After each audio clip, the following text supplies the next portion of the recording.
Halo teman-teman semua, selamat datang di video pembelajaran kita pada pagi hari ini. Pada video kali ini, kita akan membahas tentang agribisnis dan startup pertanian. Jadi, yuk kita pelajari bagaimana pertanian bisa berkembang menjadi usaha kreatif dan juga bisa bernilai tinggi. Selamat menyaksikan! Nggak sih kalian berpikir, kenapa sektor pertanian sekarang nggak cuma tentang menanam dan memanen saja? Di era modern seperti sekarang, pertanian sudah berkembang menjadi dunia bisnis yang sangat luas loh, bahkan terhubung dengan teknologi digital. Di video ini, kita akan belajar dua hal penting. Pertama, apa itu agribisnis? Dan kedua, bagaimana munculnya startup pertanian yang mengubah cara kerja pertanian di Indonesia.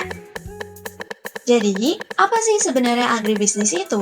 Agribisnis berasal dari dua kata, agri yang berarti pertanian dan bisnis yang berarti usaha. Artinya, agribisnis adalah kegiatan usaha di bidang pertanian, mulai dari penyediaan sarana produksi, proses budidaya, pengolahan hasil, sampai distribusi ke tangan konsumen.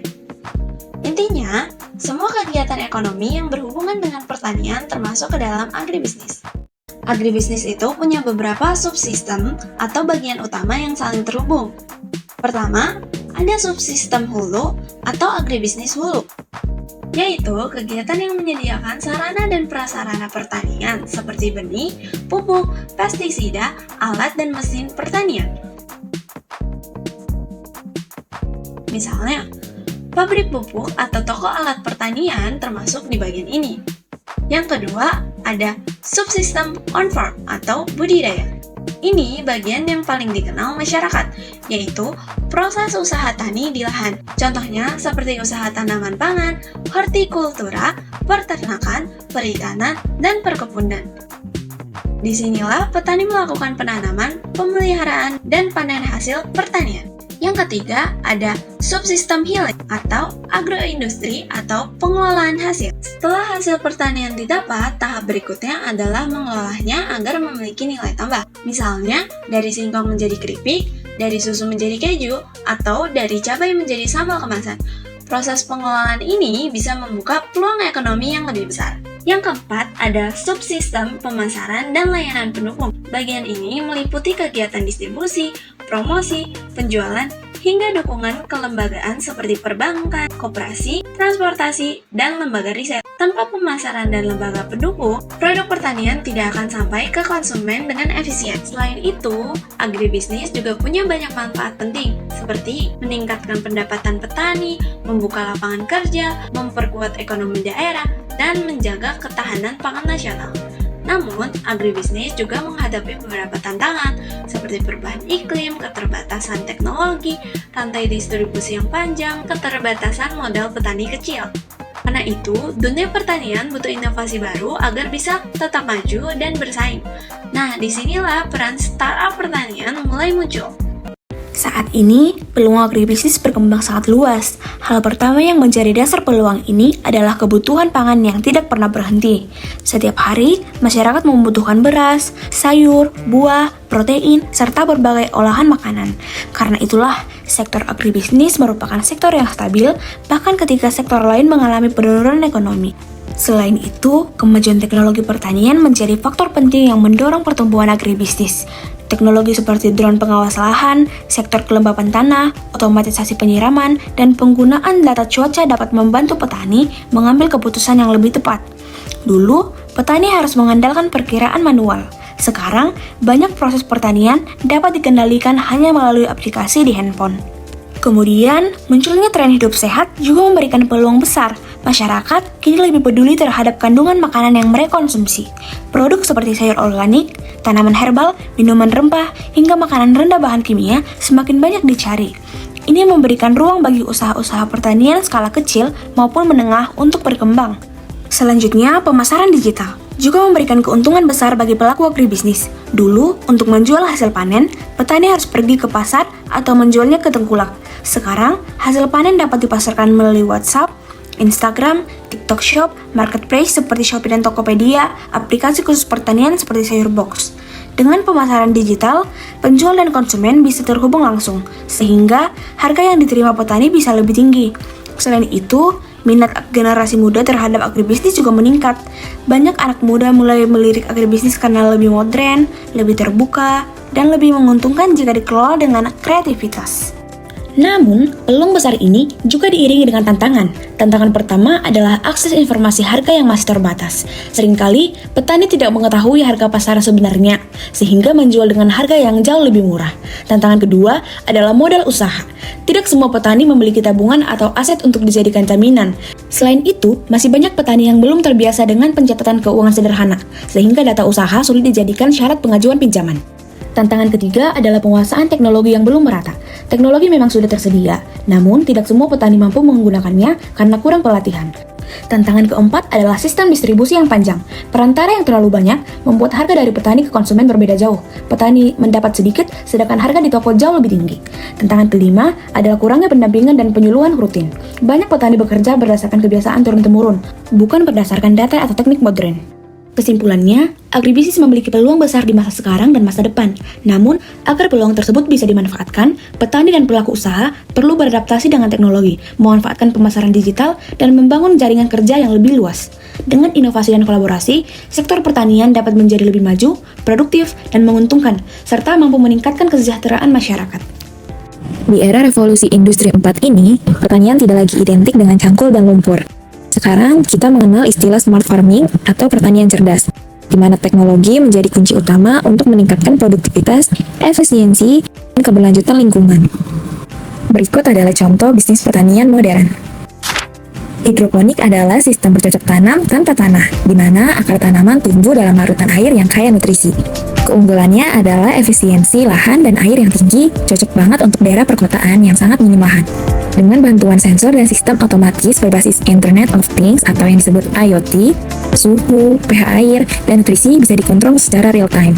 Hidroponik juga memungkinkan produksi sayuran segar seperti selada, kangkung, dan bayam secara berkelanjutan sepanjang tahun. Rempah-rempah seperti jahe, kunyit, dan kayu manis kini menjadi komoditas bernilai tinggi, bukan sekedar bahan dapur saja. Dengan teknologi 4, proses budidaya dan pengolahan rempah bisa lebih efisien, mulai dari pengeringan otomatis, pencatatan digital hasil panen, hingga pemasaran lewat e-commerce. Petani juga bisa mengolah rempah menjadi produk jadi, seperti bubuk herbal atau minyak atsiri, yang memiliki nilai jual lebih tinggi di pasar lokal maupun global. Robert Kiyosaki dalam konsep cash flow quadrant menjelaskan 4 cara orang mendapatkan penghasilan. 4 kuadran itu terdiri dari employ, self-employ, big business, dan investor. The cash flow quadrant atau kuadran arus kas adalah modal sederhana yang menjelaskan kekayaan berasal dari 4 sumber berbeda. Tujuannya agar kita bisa berpindah dari hanya bekerja untuk uang menjadi orang yang membuat uang bekerja untuk kita. 4 kuadran yang berbeda tersebut adalah E untuk employ, S untuk self-employ, B untuk big business, and I untuk investor. Employ menunjukkan seseorang yang menerima sumber pendapatannya dari pekerjaan tetap sebagai seorang karyawan. Sumber pendapatannya menunjukkan keamanan karena adanya jaminan penghasilan tetap tiap bulannya. Self-employ menunjukkan sumber pendapatan dari bisnis yang dijalankan sendiri. Sumber pendapatan dari bisnis sendiri mengharuskan pekerja untuk selalu memutar otak guna menghasilkan ketepatan strategi bisnis. Big business adalah sumber penghasilan di mana skala bisnis sudah lebih besar dan setidaknya mampu mempekerjakan kurang lebih 500 karyawan. Pada titik ini, kuadran employ bisa jadi berada di bawah perusahaan big business dan mendapatkan penghasilan tiap bulan dari perusahaan tersebut. Investor menjelaskan sumber pendapatan sebagai seorang investor yang memiliki kebebasan finansial paling optimal daripada 3 kuadran sebelumnya. Kuadran investor menjelaskan sebuah keadaan di mana seseorang telah memaksimalkan sumber daya yang ia miliki sehingga sudah bisa menikmati hasilnya. Nah, dalam konteks ini, banyak pelaku agribisnis mulai beralih ke pembangunan startup. Startup adalah perusahaan yang belum lama beroperasi dan sedang dalam fase pertumbuhan untuk mengembangkan produk atau layanan inovatif. Startup sendiri biasanya menggunakan teknologi untuk mencapai pertumbuhan dan perkembangan yang cepat. Perusahaan dikategorikan sebagai startup apabila beroperasi kurang dari 3 tahun, jumlah pegawai kurang dari 20 orang, dan jumlah pendapatan kurang dari 100.000 US dollar. Di Indonesia, ada 3 kelompok startup yaitu game developer, aplikasi edukasi, e-commerce dan informasi. Apalagi di era media sosial dan perkembangan teknologi seperti saat ini, startup berpotensi menjadi berkembang pesat. Memulai sebuah bisnis startup tidak selalu harus dimulai dari modal besar atau teknologi yang rumit. Justru yang paling penting adalah menemukan ide yang benar-benar punya nilai. Ide bisa muncul dari masalah sehari-hari, hobi yang kamu tekuni, atau sesuatu yang menurutmu bisa dimulai lebih efektif dengan bantuan teknologi. Selama ini, ide punya manfaat dan bisa menjawab kebutuhan orang lain. Ide tersebut sudah memiliki potensi untuk berkembang. Setelah memiliki ide, langkah berikutnya adalah menyusun rencana bisnis. Rencana ini bukan sekedar dokumen, tetapi panduan perjalanan bisnis dari awal sampai berkembang.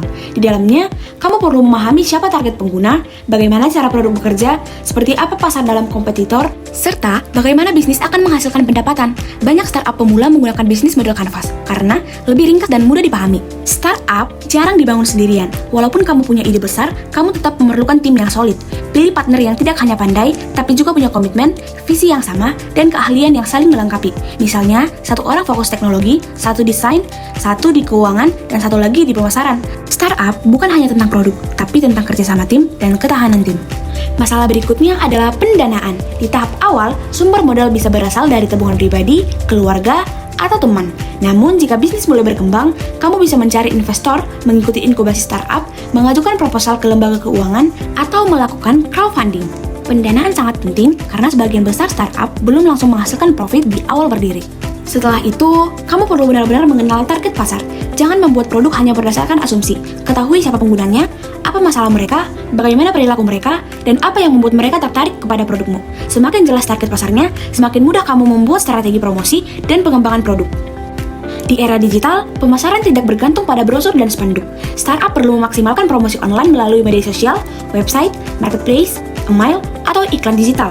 Digital marketing membuat bisnis baru bisa dikenal lebih cepat dengan biaya yang lebih terjangkau, sekaligus memungkinkan komunikasi langsung dengan calon pelanggan. Namun, semua strategi akan sia-sia kalau produk yang dibuat tidak berkualitas. Produk harus benar-benar bekerja, memberi manfaat, ramah digunakan, dan punya nilai lebih dibanding produk lain. Pada akhirnya, kualitas produklah yang membangun kepercayaan, menciptakan penggunaan loyal, dan membuat bisnis bertahan. Jadi, memulai startup bukan soal menunggu siap atau menunggu modal besar. Proses dimulai dari ide, rencana, tim, pendanaan, mengenal pasar, promosi digital, sampai memastikan produk benar-benar layak dipakai. Selama kamu berani mencoba, belajar dari feedback, dan mau beradaptasi, startup kecil pun bisa menjadi besar.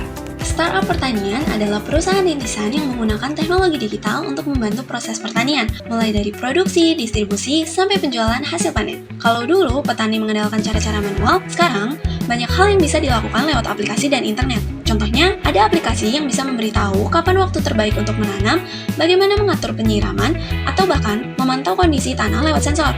Inilah yang disebut Internet of Things atau IoT dalam pertanian. Selain itu, startup pertanian juga membantu memasarkan hasil panen secara langsung ke konsumen. Jadi, petani bisa dapat harga terbaik tanpa perantara yang panjang. Juga membantu dalam pembiayaan. Misalnya, lewat sistem crowdfunding, petani bisa mendapatkan modal usaha dengan lebih mudah. Beberapa strategi umum yang digunakan startup pertanian di Indonesia antara lain menggunakan platform e-commerce pertanian, mengembangkan jaringan distribusi digital, menggunakan big data untuk memprediksi cuaca dan hasil panen, serta memahami perkembangan teknologi agar tetap relevan dengan pasar. Manfaat dari startup pertanian ini sangat besar. Petani bisa mengolah lahan lebih efisien, jual hasil panen lebih cepat, menentukan harga yang adil, dan meningkatkan produktivitas dengan bantuan teknologi. Sekarang, yuk kita lihat beberapa contoh startup pertanian di Indonesia. Tani Hub menghubungkan petani langsung dengan konsumen dan restoran.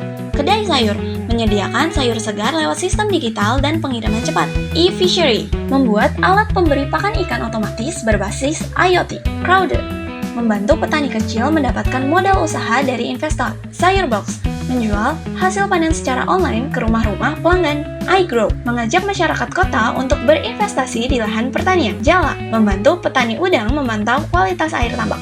Startup-startup ini membuktikan bahwa pertanian bisa jadi sektor modern dan menjanjikan, bukan hanya pekerjaan tradisional. Nah, teman-teman, dari pembelajaran hari ini kita bisa simpulkan bahwa agribisnis adalah sistem usaha pertanian yang terintegrasi dari hulu ke hilir.